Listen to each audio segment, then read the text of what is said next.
What's good, YouTube? It's your boy, Pretty Boy West, man. I'm back with another reaction video, and today we got the top 10 biggest draft busts in NBA history, man. Y'all really seem like y'all love the NBA content. If y'all are rocking with it, make sure y'all drop a like, comment, subscribe to your boy. Come on now. Y'all been tearing it up. Let's keep it going. The NBA draft is tomorrow. We got Victor Wembanyama. Yeah, that's his name. We got Scoot Harris. I think that's that dude's name. He's from the G League. I didn't watch a lot of G League. We got Brandon Miller. I like him a lot. He's gonna be nice. He's gonna be better than Scooty or whatever. But hey man, without further ado, we're gonna hop right into this video. High draft picks are like a double-edged sword. If they're spent wisely, any franchise can become a contender in just a few years. If the franchise screws up the draft, they'll miss one of the few chances to make their team competitive, Odin, leaving them stuck in the mud and ridiculed by the world. In this video, we'll talk about those instances where the GM screwed up badly. Here are the 10 biggest NBA draft busts ever. Shout out Nonstop Sports. Number 10, Adam Morrison.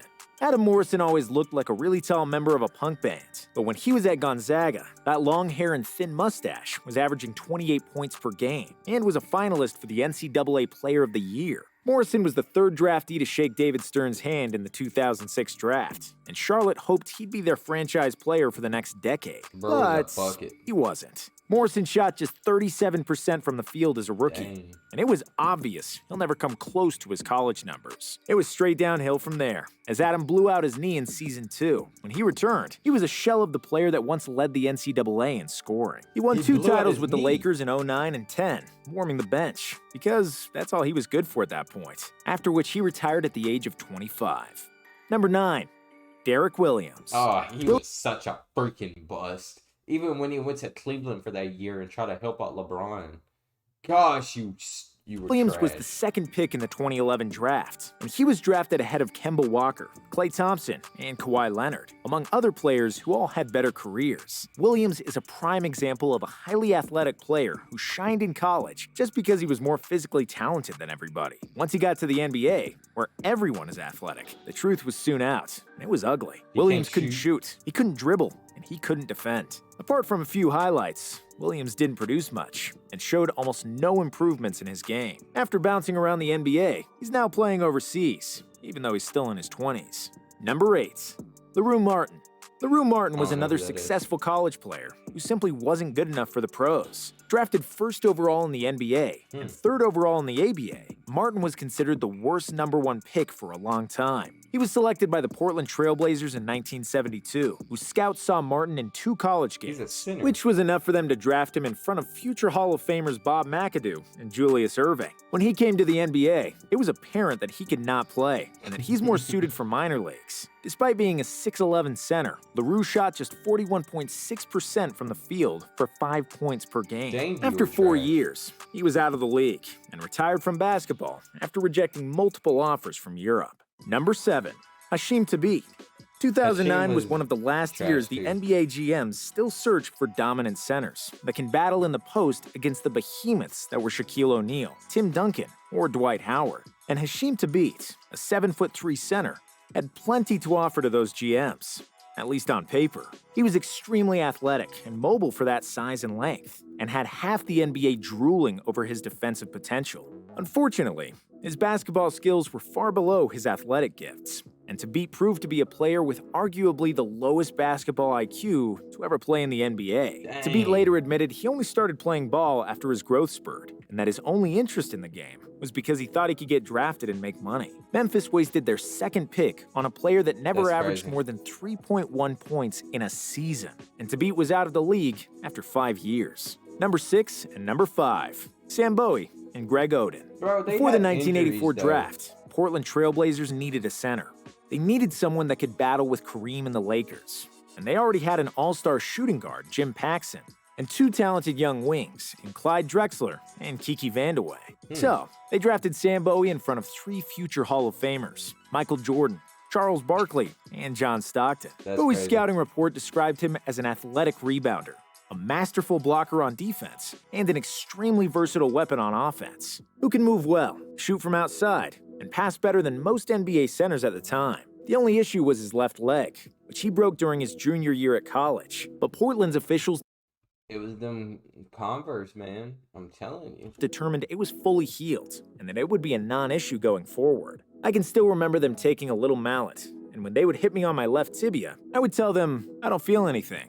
He ended up playing just 139 out of a possible 410 games in his first 5 seasons. Despite his injuries, Bowie has had an 11-year NBA career in which he averaged 11 points, 7.5 rebounds, and 2 blocks. While Portland's reasoning is understandable, and they drafted what they needed at the time, you can't argue with the results. And because he was drafted in front of Michael Jordan, many consider Sam Bowie as the biggest bust ever, to a little fault of his own. And 23 years later, history repeated itself.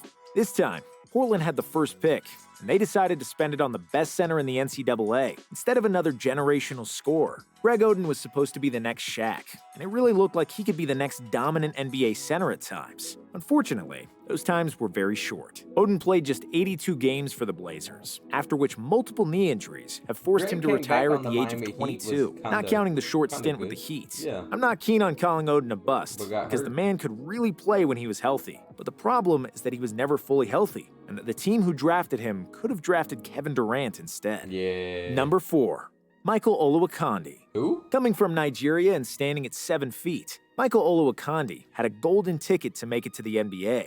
He was big, strong, and athletic, which was enough for him to bully most of his opponents in the NCAA. He dominated the Big West Conference in his senior year, with the averages of 22 points, 11 rebounds, and 3 blocks per game, and was named Big West Player of the Year. It was enough for the Clippers to select him first overall, in front of Vince Carter, Dirk Nowitzki, Paul Pierce. The German Jesus before the beard. Dirk. Who's the best 3 out of these 3? Who's the best? Dirk. I think Dirk. Vince Carter has the best highlights. Paul Pierce, he came along later in his career, but Dirk's always been him. Always. Like Bibby or Antoine Jameson. When he came to the league, he and everybody else soon realized that his size and athleticism could only go so far. Although Olowokandi was a solid defensive player, he never developed any sort of offensive game, apart from open dunks and putbacks. The Candyman averaged just 8 points per game per his career on dreadful 43% shooting, which is unacceptable for any center, let alone the first pick. Number 3. Kwame Brown. Kwame was so trash. Come out here.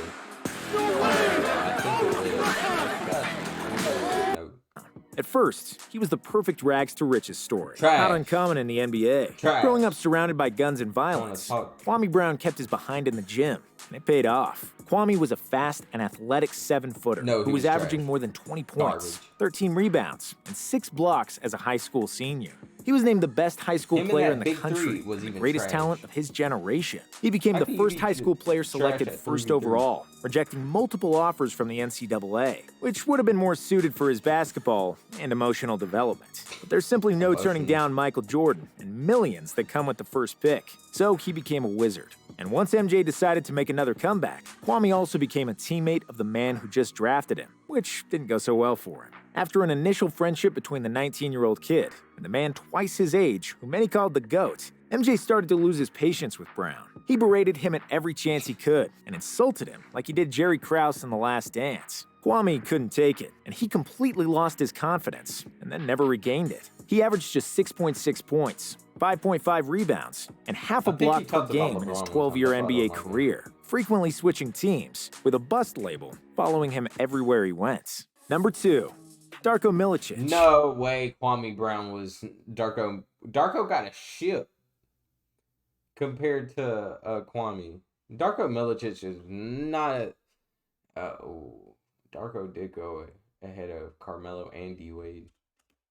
Darko Milicic was presented to the general public as the next star big man from Europe and was supposed to follow the trends set by Dirk and Pau Gasol. The Pistons had the second overall pick. Were on the hook.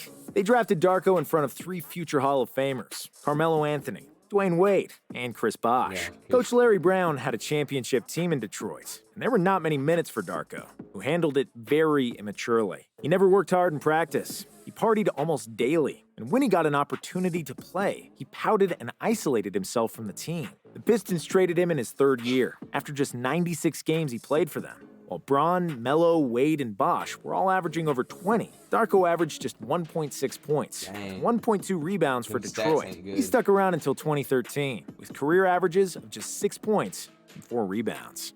Number 1. Anthony Bennett. 25% of all players selected first overall make first-team All-NBA at least once, while 55% of them play in at least one All-Star game. When it comes to Anthony Bennett, not only did he not make an All-Star team, just 4 years after he got selected first overall, he was already out of the league. Far from a spectacular college player, Anthony Bennett became the first Canadian selected as the first pick of the NBA draft, to much surprise of the whole world. He was picked ahead of Giannis Antetokounmpo, CJ McCollum, Rudy Gobert, Victor Oladipo, Steven Adams, and other quality players. Some will say that the burden of the first pick ruined Anthony Bennett, that he never developed his game due to pressure, and that moving from team to team ruined his potential. But that's simply not true. He was just plain bad. Bennett was inefficient offensively, with a low basketball IQ, and he couldn't guard a chair. He shouldn't have been drafted at all, let alone with the first pick. And that's why he's the biggest bust to ever play in the NBA. Thank you for watching. Please don't forget to like and subscribe, as we put out videos like these. A lot of bust players coming out this year, coming into the 2023 draft. What? Hey man, in the comment section, let me know y'all favorite players going into the draft. I did this because the draft's coming up. Like I said, if you're new to the channel, make sure you drop a like, comment, subscribe. It's been your boy, Pretty Boy Wes. I'm out, man. Peace.